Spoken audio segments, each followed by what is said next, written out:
She hit the dirt like a bag of broken bones, the Nevada sun cooking the blood on her dress to a dark crust. Her name was Vera Scout, and she was 8 months pregnant, dragging herself toward the one place in the territory more dangerous than the man she was running from. The gate was 100 yards away, a black iron skeleton against the shimmering heat. Behind that gate lived Josh Hart, the Iron King, a man who didn't solve problems with prayer. He solved them with dynamite and unmarked graves. Vera's vision swam, the world turning to a blurry watercolor of dust and sky. Her lungs burned. The baby inside her was a frantic, terrified flutter. She was dying. She knew it. But a dying woman learns quick. And the one thing Vera had just learned was that every deal has a price, even a deal with the devil. She clawed her way to the towering iron bars, her fingers leaving bloody streaks on the metal. Her voice was just a rasp, a whisper the desert almost swallowed whole. "Save my child," she breathed, "and I'll make him bear your name." But here's the thing. Up in the stone mansion that looked like it was carved from a mountain's heart, Josh Hart had been watching her for 10 solid minutes. He wasn't watching with pity. He wasn't watching with concern. He was watching with the cold, detached curiosity of a man studying an insect caught in a spider's web. And he already knew she was coming. Before we dive deeper into this story of dust, desperation, and dynamite, do me a favor. Let us know in the comments where you're watching from. I love seeing how far these tales travel. And if you're new here, make sure you hit that subscribe button, because what's coming next, you don't want to miss it. The whole thing started that morning with the sound of a whiskey bottle hitting the floor. That was the first signal. Cletus Harper, Vera's husband, was a man of signals. An empty bottle meant a storm was brewing. Bloodshot eyes meant it was about to break. And the slur in his voice, that particular thick, ugly sound, that meant someone was about to get hurt. Today, all the signals were there. "Worthless," he spat, his breath a foul mix of cheap liquor and stale tobacco. He paced their tiny one-room cabin like a caged wolf. Can't even keep a decent meal on the table. And now this. He jabbed a dirty finger toward Vera's swollen belly. Another mouth to feed, another leech. Vera was 23, but the last 2 years with Cletus had aged her a decade. She'd learned that silence was armor, but the baby inside her had made her bold. It had made her reckless. "The baby needs food, Cletus," she said, her voice quiet but firm. It was the wrong thing to say. The back of his hand cracked across her cheek, sending stars exploding behind her eyes. The world tilted. She stumbled back, her pregnant belly making her clumsy, and crashed against the rough-hewn table. Splinters dug into her back. "The baby needs what?" he whispered, and that whisper was always worse than the shouting. It was the sound of the fuse burning short. "The baby needs a father who ain't spent 12 years breaking his back in some godforsaken copper mine? A father who comes home to a wife who can't appreciate what she's got?" He was drunker than usual, a special kind of drunk. The kind that didn't just want to hurt you, it wanted to break you.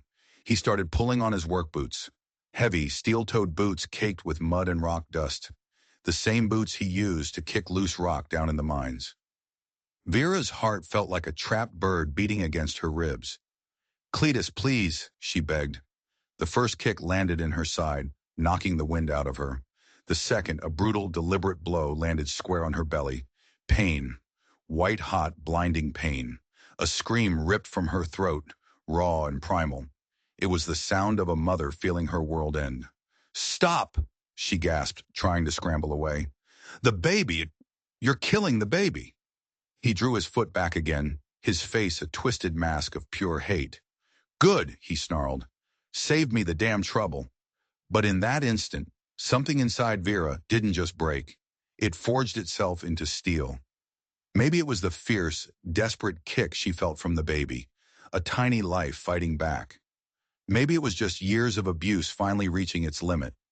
She saw the whiskey bottle he'd dropped on the floor. Her hands shot out, her fingers wrapping around the smooth, cool glass. With a roar that matched his own, she swung it. The bottle shattered against the side of his head. He staggered back, a look of stunned surprise on his face, blood suddenly matting his greasy hair. You witch," he howled, Vera didn't wait. She lurched to her feet and scrambled for the door. She could feel a warm wetness spreading through her dress. She didn't know if it was blood or her water breaking. She didn't care. She just knew she had to run. The desert heat hit her like a hammer blow as she burst out of the cabin. Behind her, she heard Cletus roaring, crashing around, promising her a slow, painful death. She ran. Her bare feet, already soft and swollen, found every sharp rock, every thorny branch. The sagebrush tore at her dress, but she didn't stop. She couldn't. Miles melted into a haze of agony. The sun was a merciless god in a white-hot sky. She was losing fluids, losing blood, losing strength. But one thought hammered in her brain, in rhythm with her pounding heart. Save the baby, save the baby, save the baby. When she finally saw it, rising like a mirage from the desert floor, she thought her mind had broken. A massive iron gate, 20 feet high, topped with gleaming barbed wire, and behind it, a stone fortress of a house. Hart Manor. Everyone in the territory knew the stories about Josh Hart, how he'd shown up 20 years ago with nothing but a pickaxe and a heart of pure granite, how he'd built a mining empire on the broken backs of other men. They said he'd buried 3 wives and never shed a single tear. They called him the Iron King. And, collapsing against his gate, feeling the last of her strength drain away, Vera had a moment of terrifying clarity. A man who bought and sold lives like cattle. He was the only kind of man who might be willing to buy one more. Her fingers wrapped around the bars. Save my child, she whispered to the unblinking windows of the house, and I will make him bear your last name. From his second-story study, Josh Hart lowered the brass spyglass from his eye. He'd watched her crawl the last half-mile. He'd seen the stumble, the fall, the dark stains spreading on her dress. He was 45 years old, and in his line of work, you learned to recognize the scent of death from a long way off. This woman was dying. Most men would feel pity. Josh felt interest. He took a slow sip of his brandy, the expensive kind he had shipped in from back east. He studied her through the spyglass again. Young, pretty, under all the grime and blood, and running from someone.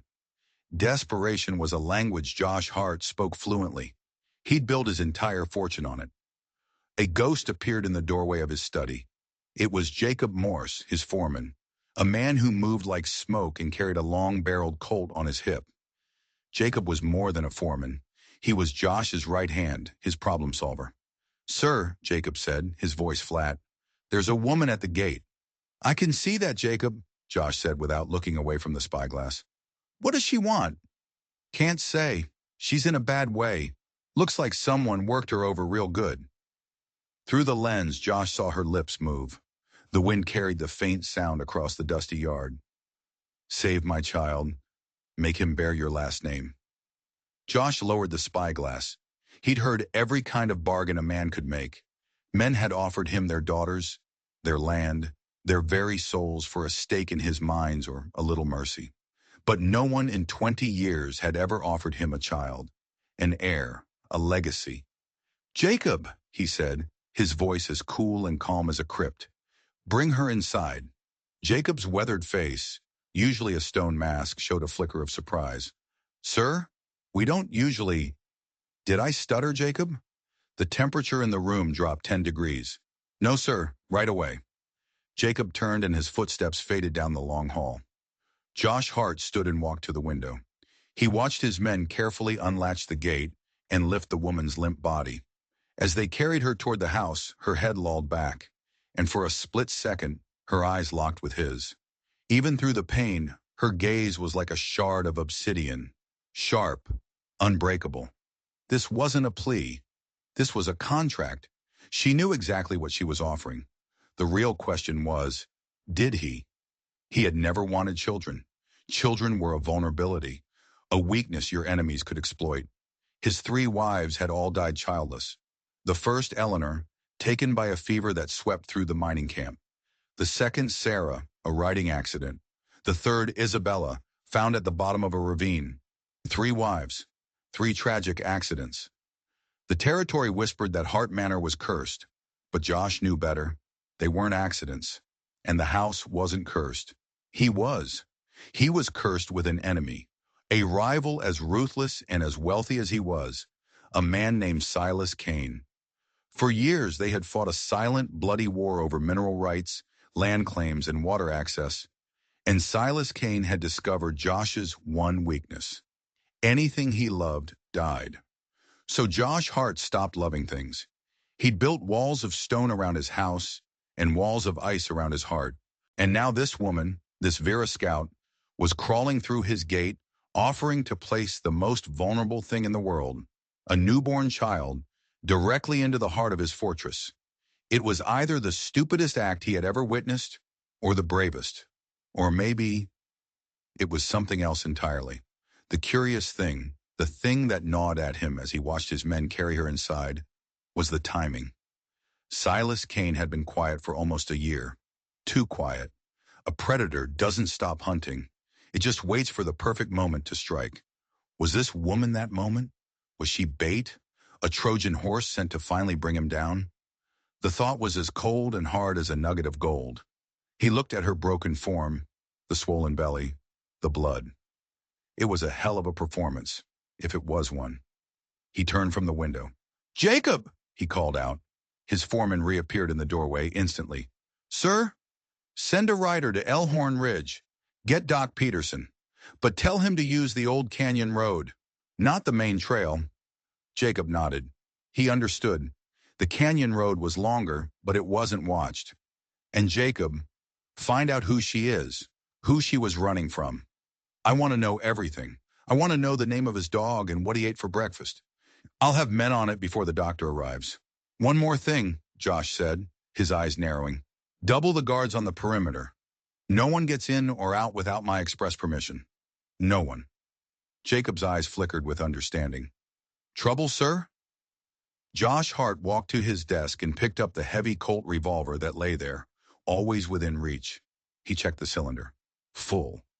Let's just say, he murmured, I have a feeling the desert is about to deliver more than just a pregnant woman to my doorstep. Vera drifted in a sea of pain and fever for 3 days. She had vague impressions of a gruff man with tobacco-stained fingers stitching her side, of a kind woman with dark, sad eyes spooning broth into her mouth, of cool cloths on her burning forehead. And always in the shadows of the room, she sensed a presence, a tall, silent figure who watched her, saying nothing. On the third evening, the fever broke. She opened her eyes and the world came into focus. She was in a large, opulent bedroom with heavy oak furniture and thick velvet curtains. Sitting in a chair by the bed, reading a ledger by the light of an oil lamp, was Josh Hart. He looked up, his eyes the color of a winter sky. He wasn't handsome in the way of storybook heroes. His face was all harsh angles and sharp lines, carved by sun and suspicion. You saved us, Vera whispered, her voice a dry crackle. He set the ledger aside. The doctor saved you. Your own stubbornness did the rest. He poured a glass of water from a pitcher and helped her sit up to drink. His touch was surprisingly gentle. The bargain stands, she said, her hands instinctively going to her belly. The baby was still there, a strong, steady presence. The child is yours, your name, your legacy. He studied her for a long moment, his expression unreadable. A name is a heavy thing to give away, Mrs. Scout, she said. Vera Scout. My husband is Cletus Harper. As she spoke the name, she couldn't keep the tremor from her voice. Tell me about him, Josh said. It wasn't a request. It was a command. So she did. She told him about the mines, the whiskey, the rages. She told him about the morning's brutal attack, leaving out no detail. As she spoke, she watched his hands. They were resting on his knees, and as her story unfolded, his fingers slowly, almost imperceptibly, curled into tight, white-knuckled fists. When she was finished, the room was silent. He'll come looking for me, she said. Men like Cletus, they don't let go of what they think is theirs. Let him come, Josh said, his voice flat and cold. This house has seen worse than a drunken miner. But then the twist, the first of many. The door opened and Jacob Morse stepped inside. He held a piece of paper in his hand. He didn't look at Vera. He looked only at Josh. Sir, Jacob said, we found him. Cletus Harper. Josh raised an eyebrow. That was fast. He wasn't hard to find, Jacob said, his voice grim. He's in Elhorn Ridge, in the saloon, bragging to anyone who will listen that his wife ran off and that he's going to get her back. Is that all? Josh asked, a strange edge to his voice. Jacob shook his head slowly. No, sir. He's not just bragging. He's spending money. A lot of it. Gold coins. Freshly minted. Vera felt a chill crawl up her spine. Cletus never had money. They lived hand to mouth, always in debt to the company store. Where would a broke copper miner get a pouch full of gold coins, Jacob? Josh asked, though he sounded like a man who already knew the answer. Jacob finally looked at Vera, his eyes filled with something that might have been pity. He was seen leaving the main office of the Kane Consolidated Mining Company 2 days ago, sir. He met with Silas Kane's chief foreman. The room fell silent again, but this time the silence was different. It was heavy, dangerous. Josh Hart looked at Vera, and for the first time, she saw something flicker in his cold eyes. It wasn't pity. It wasn't anger. It was the look of a master chess player who has just realized his opponent's move was far more clever than he anticipated. Well, well, Josh Hart murmured, almost to himself. So the pawn shows his colors. He stood up and walked to the window, staring out at the darkening desert. Your husband isn't just a brute, Mrs. Scout. He's a paid brute. Vera's mind reeled. Cletus? Working for Silas Kane? It made no sense. But why? Why would the richest man in the territory pay my husband to beat me? Josh turned from the window, and his eyes bored into hers. He wasn't paying him to beat you, Mrs. Scout. He was paying him to make you run. The blood drained from Vera's face. Run where? Here, Josh said, his voice a low growl. He was paying him to drive you straight to my front door. Vera felt the room spin, the attack, the desperate flight through the desert, her collapse at the gate. It wasn't random. It was a plan, a calculated move in a game she didn't even know she was playing. But I still don't understand, she stammered. Why me? Why my baby? Josh Hart's face was grim. Because Silas Kane knows my history. He knows I've buried 3 wives. He knows I have no heir. He thinks a desperate woman and a newborn child are my one weakness. A weakness he can use to get inside my walls. He paused, and the next words he spoke chilled her to the bone. You're not a refugee, Mrs. Scout. You're a weapon, and you've just been delivered right into the heart of my home. A cold dread, deeper and more terrifying than her fear of Cletus, settled over Vera. She had thought she was escaping a monster, only to find she had run straight into a war. She and her unborn child were not a family to be saved. They were a piece on a chessboard. What are you going to do? She whispered, her hands clutching the blankets. Josh Hart was silent for a long time. He looked at her bruised face, her swollen belly, the raw terror in her eyes. He had 2 choices. He could throw her out, back to the wolves, back to Cletus, in whatever sick game Silas Kane was playing. It would be the smart move, the safe move, the move the old Josh Hart, the man who'd walled his heart in ice, would have made without a second thought. Or he could do the other thing, the reckless thing, the thing that might get them all killed. He could play the game. First thing tomorrow, he said, his voice like stones grinding together. We're sending for the judge from Elhorn Ridge. I'm a man of my word. You offered me a son. I'm accepting. Vera stared at him, bewildered. But you just said I was a weapon, a trap. You are, he said with a thin, cold smile that didn't reach his eyes. But Silas Kane made a mistake. He thinks he's the only one who knows how to use a weapon. He's about to find out how wrong he is. He turned to his foreman. Jacob, get the papers drawn up. Full adoption, legal and binding, and find Judge Harrison. Tell him it's a matter of life and death. His life if he refuses. Jacob nodded, his face unreadable, and slipped out of the room. Josh turned back to Vera. You get your rest, Mrs. Scout. You're going to need your strength. It seems you and I are about to start a family. He walked towards the door, then paused, his hand on the handle. Oh, and one more thing. From now on, your name is not Scout. It's Hart. Vera Hart. Let's see how Silas Kane likes it when the weapon he sent me starts firing back. The door clicked shut, leaving Vera alone in the luxurious room that now felt like the most dangerous place on earth. She had come here seeking a sanctuary. Instead, she had found the front lines of a war she never knew existed. And the man who was supposed to be her savior was now her general. The weeks that followed were a strange dream. Vera was treated like a queen. The housekeeper, a stern but kind woman named Maria, attended to her every need.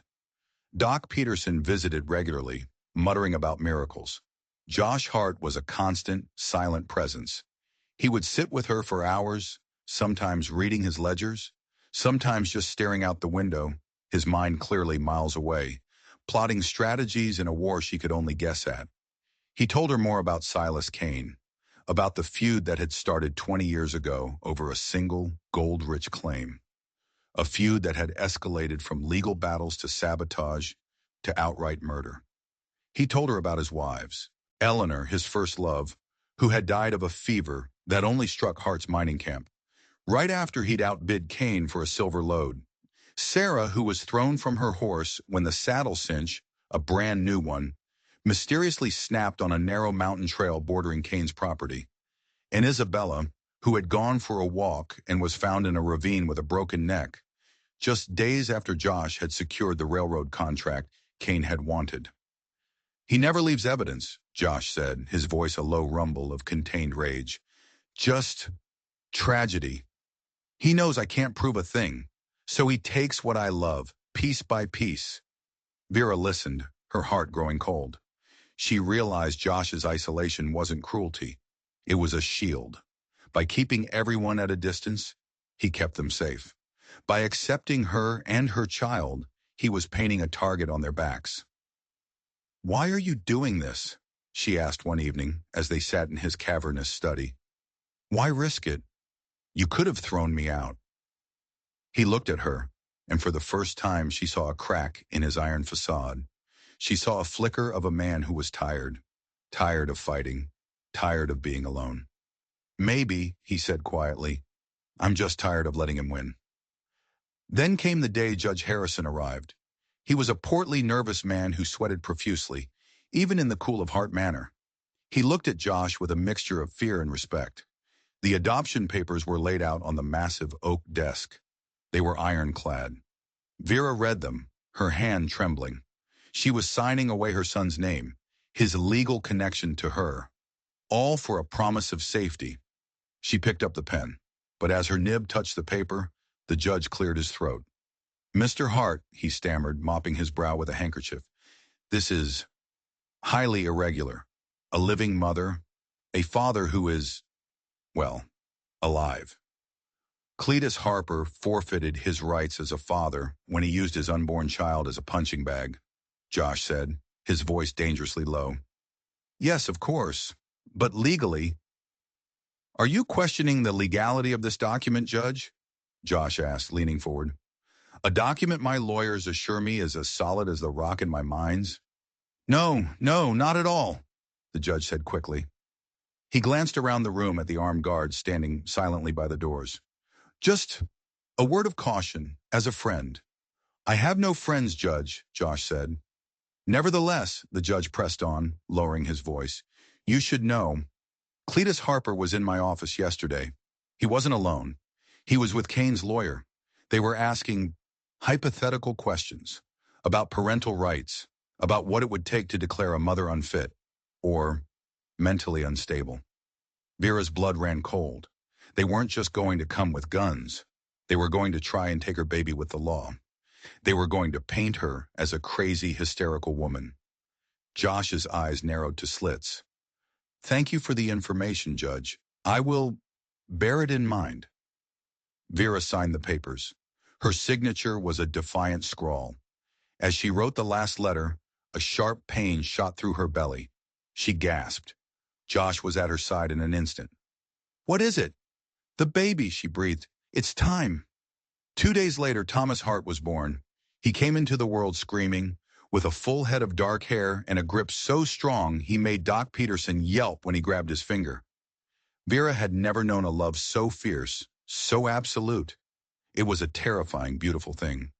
Josh held him for the first time, and Vera saw a look on his face she never thought possible. A look of wonder, of awe. The Iron King was holding his heir. The weapon Silas Kane had sent him had a face, a name, and a will of its own. But their peace was short-lived. 6 weeks later, a rider came thundering up the long drive to the manor. Jacob met him on the porch. The news was what they had been dreading. Cletus was coming. He wasn't alone. He had 2 men with him. The Donovan brothers, Pike and Samuel, hired muscle known for their brutality. And more than that, he was carrying a piece of paper. A court order signed by a different judge from a neighboring territory demanding the return of his kidnapped son. Silas Kane was done with subtlety. This was the opening salvo. Josh Hart stood on the wide porch of his home, a custom-made rifle resting in the crook of his arm. He looked out at the 3 riders approaching his gate. Behind him, in the house, Vera was with the baby. She was terrified, but she refused to hide. "This is my fight too," she had told him. "Cletus Harper." Josh's voice boomed across the dusty yard, as sharp and clear as a rifle shot. "You are trespassing." "I've come for what's mine, Hart," Cletus yelled back, his voice thick with whiskey and false courage. "I've got the law on my side." He waved the paper in the air. "That piece of paper is worthless in this territory," Josh said calmly.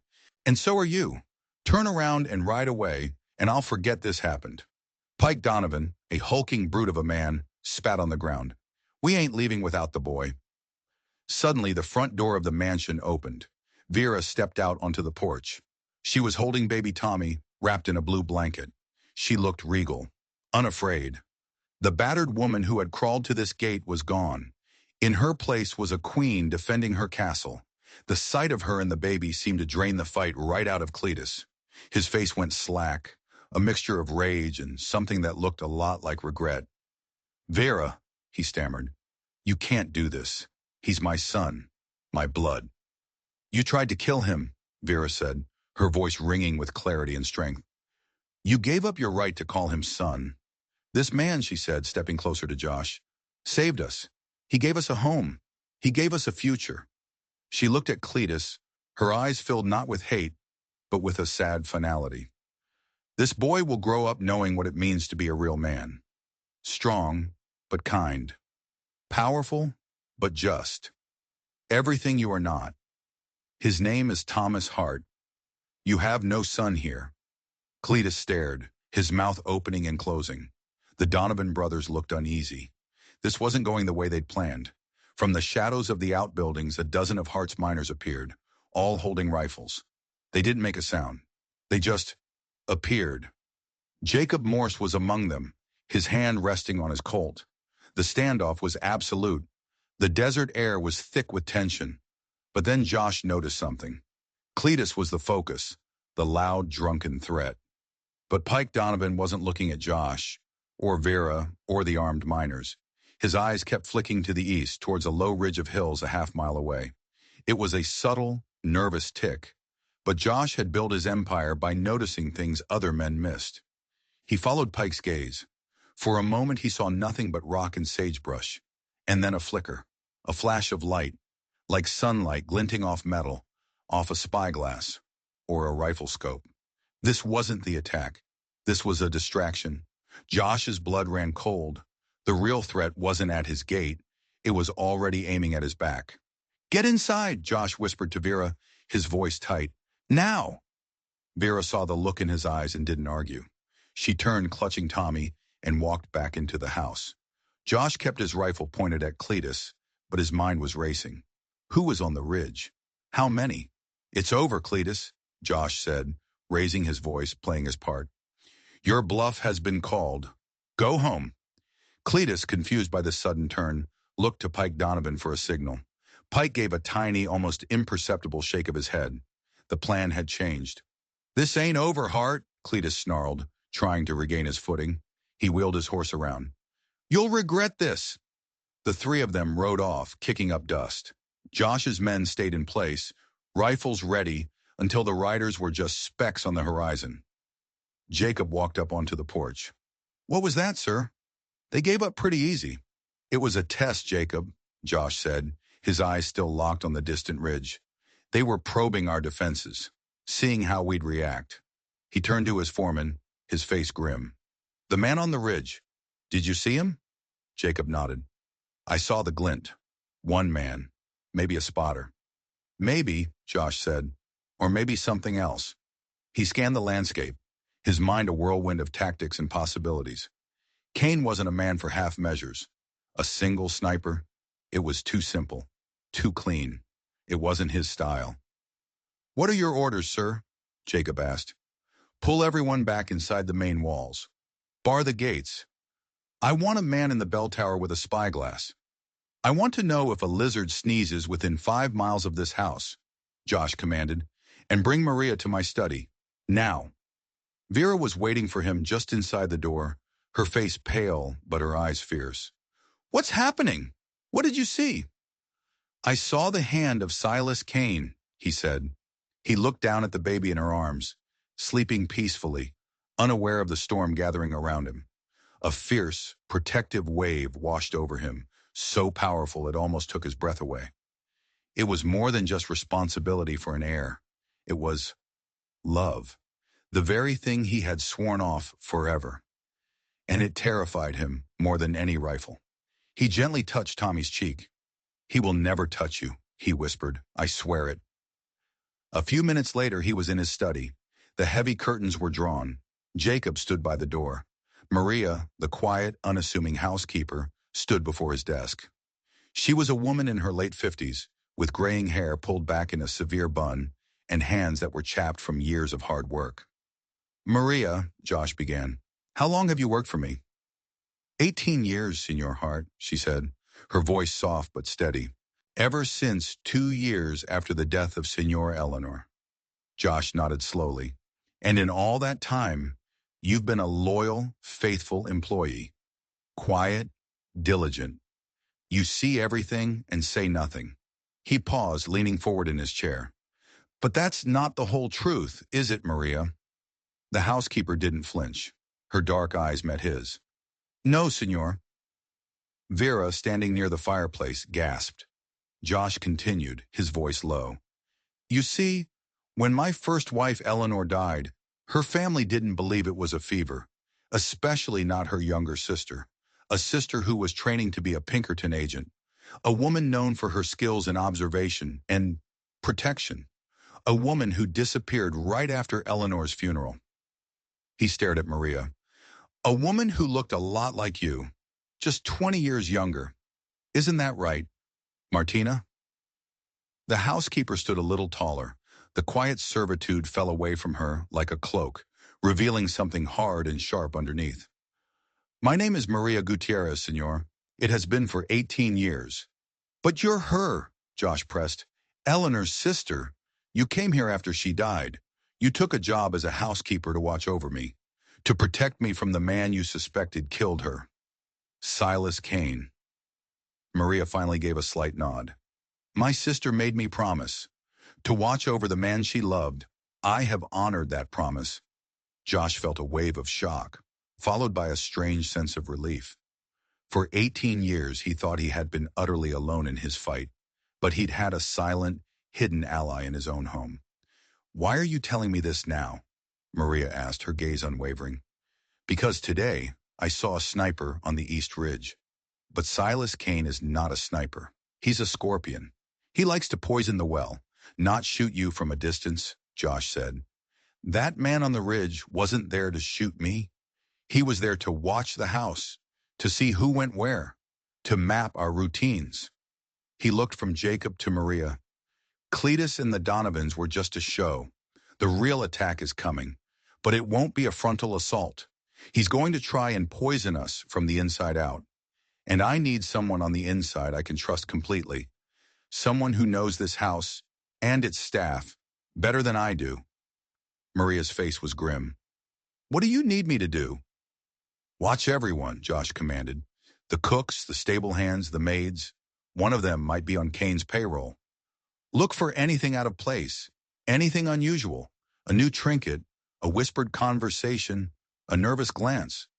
The life of my son depends on it. Maria nodded once, a sharp, determined movement. He will be safe, Signor.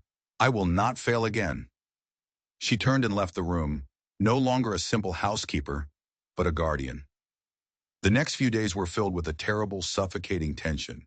The manor was on lockdown. The armed guards patrolled the walls day and night.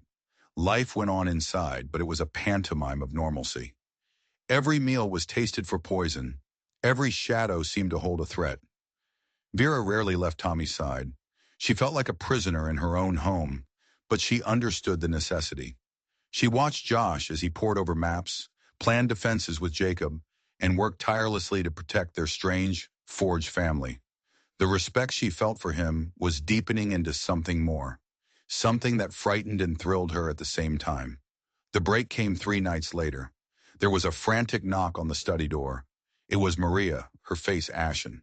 "Signor," she said, her voice tight with urgency, "you must come to the nursery." Josh and Vera followed her, their hearts pounding. They burst into the baby's room. Tommy was sleeping soundly in his crib. Everything looked normal. "What is it?" Josh demanded.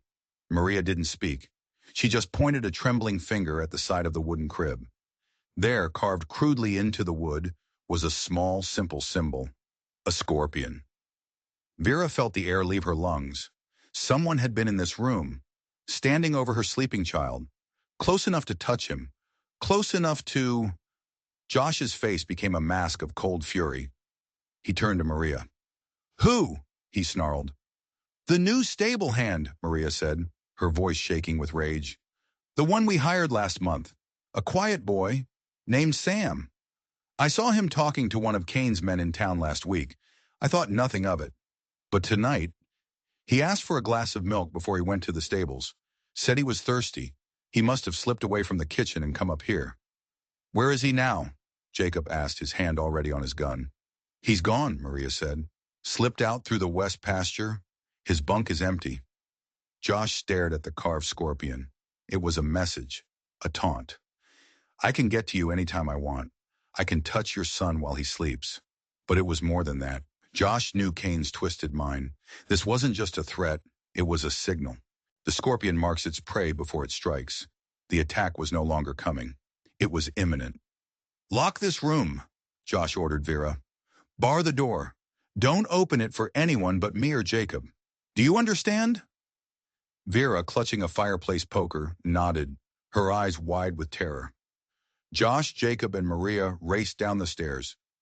"Get all the staff into the main hall," Josh commanded. "I want every man who can hold a gun on the walls. Now!" As his men scrambled to their positions, Josh stood in the center of the grand foyer, his mind racing. The stable hand was a diversion. The carving was a distraction to make them look inward, to search for traitors, which meant the real attack was coming from the outside. But how? The walls were high, the gates were barred. And then he remembered the stories, the old mining tunnels. Decades ago, before he had bought the land, another company had tried to mine the hills beneath the manor. The tunnels were deemed unstable and sealed up. Or so the official records said. What if Kane had found them? What if for months his men had been secretly reopening those old tunnels? Tunnels that could lead them right under the walls, right into the heart of the compound. "Jacob!" Josh yelled. "The wine cellar!" They sprinted down the stone steps into the cool, dark cellar. It was a massive space lined with racks of expensive wine. Josh grabbed a lantern and went to the far wall, a solid wall of granite that was part of the mountain's foundation. He ran his hands over the cold stone. "There," Jacob said, pointing. At the very bottom, hidden behind a low wine rack, was a section of wall where the mortar between the stones looked newer, darker. Without a word, Jacob took the butt of his rifle and smashed it against the stones. They crumbled easily. Behind them was not solid rock, but darkness, a gaping black hole. And from the darkness, they could hear it, the faint rhythmic sound of pickaxes hitting rock. They were coming. "How many men do you have?" Josh asked, his voice deadly calm. 20 good men, sir, not including me." "And Kane?" "Could be 100. He has the numbers." They were outnumbered, outgunned, and about to be overrun from beneath their own feet. It was a death trap, a perfectly executed plan. Josh looked at the gaping hole. For a single, fleeting moment, he felt the icy grip of despair. Kane had won. He had been outmaneuvered. But then he thought of Vera. He thought of the tiny, perfect child sleeping upstairs, and the despair burned away, replaced by a cold, hard rage. The rage that had earned him the name Iron King. "He may have the numbers, Jacob," Josh said, a grim smile touching his lips. "But we have the dynamite." He turned to his foreman. "Block this entrance. Use whatever you can find. Then get every stick of dynamite we have in the storeroom. We're going to give Mr. Kane a welcome he won't soon forget." The next hour was a blur of frantic, organized chaos. The cellar entrance was barricaded with heavy oak barrels and stone blocks. Vera, locked in the nursery with Maria and Tommy, could hear the shouting of men and the scraping of heavy objects. The sounds of a fortress preparing for a siege. Down in the cellar, Josh and Jacob worked with grim efficiency. They had a dozen crates of dynamite, leftovers from a recent mine-blasting operation. "The main support pillar for the west wing is just above this tunnel," Josh said, pointing at a blueprint of the manor he had spread on a dusty barrel. "If we plant the charges there, we can collapse the whole tunnel, bury them alive." "It'll take down the west wing with it, sir," Jacob pointed out. "The library, the guest rooms." "This house is just wood and stone, Jacob," Josh said, setting the fuses. "My family is upstairs." Suddenly, the sound of the pickaxes stopped. A new sound began, a muffled cheer from deep within the earth. They had broken through. Soon the barricade at the tunnel entrance began to shudder. Men were throwing their weight against it from the other side. Splinters of wood flew. "It's time," Josh said. He lit the first fuse. It sizzled to life, a glowing snake in the lantern light. He and Jacob lit the others in quick succession. "Go!" Josh yelled. "Get to the main hall!" They scrambled up the stone steps, sealing the heavy cellar door behind them just as the barricade below splintered and gave way with a tremendous crash. Shouts and curses echoed up from the darkness. Kane's men were inside. Josh and his men took up positions in the grand foyer, their rifles aimed at the cellar door. They could hear them coming, their boots thudding on the stone steps. And then, a new sound. Gunfire. But it wasn't coming from the cellar. It was coming from outside, from the front of the house. A second group of Kane's men were scaling the outer walls, a full frontal assault to divide their attention. The classic pincer movement. The men on the walls started firing back. The manor was under attack from two directions. The cellar door exploded inward, ripped from its hinges by a half dozen of Kane's men. The gunfight erupted in the foyer. It was chaos. Smoke, noise, the flash of muzzles in the dimly lit hall. One of Hart's men went down, clutching his chest. But Kane's men kept pouring out of the cellar, a seemingly endless stream of them. They were being overrun. And then the dynamite went off. The entire manor shook, a deep, earth-shattering roar that deafened everyone. The stone floor buckled. A huge crack snaked up the wall. The west wing of the house groaned, and with a sound like a giant beast dying, it collapsed in on itself, sending a massive cloud of dust and debris billowing into the foyer. The stream of men from the cellar was cut off. Screams, muffled and then silenced, came from beneath tons of rubble. A stunned silence fell over the foyer, broken only by the crackle of a few small fires and the groans of the wounded. Josh, covered in dust, got to his feet. "Is it over?" one of his men asked, his voice trembling. But Josh knew Kane.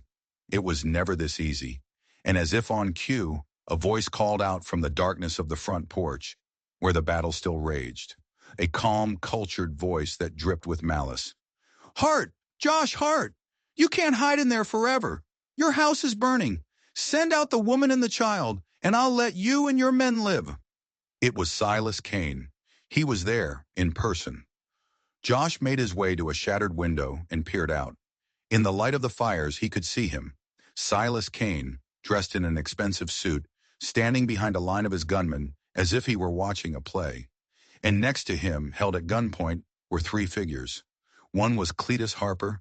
The other two were the Donovan brothers. They hadn't ridden away that day. They had been captured and held, waiting for this moment. "You're a coward, Kane," Josh yelled back. "Fighting your battles with hired thugs." Kane laughed, a thin, unpleasant sound. "It's all business, Josh. You have something I want. Not the mines, not the land. Your legacy, the thing you value most. Just like I took Eleanor from you, and Sarah, and Isabella. I will now take your new family, or you can watch them burn." His men began to throw flaming torches onto the roof of the porch. The dry wood caught instantly. Josh was trapped. His house was on fire. He was outnumbered. And his greatest enemy was standing on his lawn, holding all the cards. He looked at the face of his foreman, Jacob. The man was bleeding from a cut on his head, but his eyes were steady. "What now, boss?" Josh had no answer. For the first time in his life, the Iron King was about to break. Then from the back of the house, a single gunshot rang out. Everyone froze. Kane's men looked around, confused. Another shot, and another. Someone was attacking Kane's forces from the rear. A new group of men, miners from the looks of them, were pouring out of the woods behind the stables, firing as they came.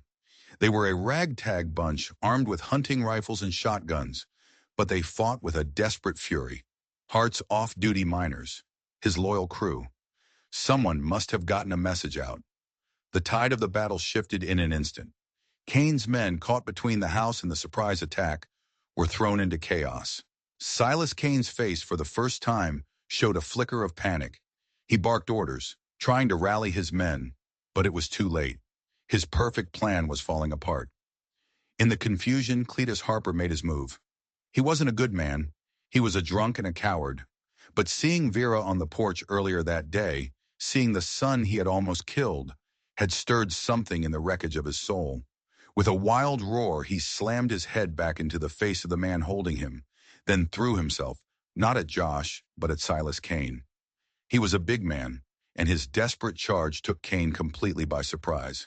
They went down in a heap, Cletus's hands finding Kane's throat. "You made me do it!" he screamed, his face a mask of grief and rage. "You paid me to hurt her! My Vera!" One of Kane's guards, recovering from the shock, raised his pistol and fired a single shot. Cletus shuddered and collapsed on top of Kane. But his sacrifice had bought the one thing Josh needed: time. "Now!" Josh roared. He and his men poured out of the burning house, firing at Kane's disorganized gunmen. The battle was short and brutal. Caught in a crossfire, Kane's hired army broke and fled, melting back into the desert night. In the aftermath, the yard was silent, littered with the wounded and the dead. Silas Kane lay pinned beneath the body of Cletus Harper, his leg broken, his face a mask of disbelief. Josh walked over and kicked the gun away from Kane's hand. He stood over his vanquished enemy, his rifle aimed at Kane's chest. For 20 years, this man had haunted him, had taken everything he loved. Now it was over. He could end it. Right here. Pull the trigger and wipe the curse from his life. He looked back at the burning manor. On the porch, Vera stood, holding Tommy. She was safe. His family was safe. He looked down at Silas Kane's pathetic, snarling face, and he felt nothing. The rage was gone. The hatred had burned out. All that was left was a deep, weary emptiness. Killing him now would be an execution, not a victory. "Jacob," Josh said, lowering his rifle, "get him on a horse. We're taking him to the federal marshal in Carson City. He'll stand trial. For everything." Justice, he realized, was better than revenge. 2 years later, Josh Hart stood on the porch of his newly rebuilt home. It was smaller, less of a fortress and more of a home. The west wing was gone, replaced by a sprawling garden where Vera grew roses and Maria grew vegetables. Tommy, now a sturdy toddler with his mother's dark eyes and Josh's stubborn chin, chased a butterfly through the flowers. Vera, her face filled with a light and happiness Josh had never thought to see, laughed as she ran after him. Silas Kane was rotting in a federal prison, convicted on a dozen counts of murder and conspiracy, thanks to the testimony of several of his captured men, who were all too eager to trade their stories for lighter sentences. Cletus Harper was buried in a small, unmarked grave at the edge of the property. Vera had insisted. "He did one good thing in his life," she'd said. "He deserves to rest in peace." The territory was changing. With Cain gone, Hart's empire was secure. But Josh found he no longer cared as much about the quarterly profits or the new silver loads. He cared about the sound of his son's laughter. He cared about the feel of Vera's hand in his as they watched the sunset paint the desert sky. They had married 6 months after the siege in a quiet ceremony on the porch. Judge Harrison had officiated, and this time he wasn't sweating. Vera came and stood beside him, leaning her head on his shoulder. Tommy toddled over and wrapped his small arms around Josh's leg. "Papa," he said. Josh Hart, the Iron King, the man who had built a wall of ice around his heart, scooped up his son and held him tight. He looked at Vera, his wife, his partner, the woman who had crawled to his gate with nothing left but a desperate bargain. She had offered him an heir for a name, but in the end, they had given each other so much more. She had given him a family, and he had given her a home. The old desert saying was true. Every favor's got a fee. The fee for saving them had been the risk of losing everything. But the reward was this perfect, quiet moment. Some bargains he thought were worth any price. And that's the story of the Iron King's heart. A tale that proves that sometimes the greatest treasures aren't buried under the ground, but are standing right beside you.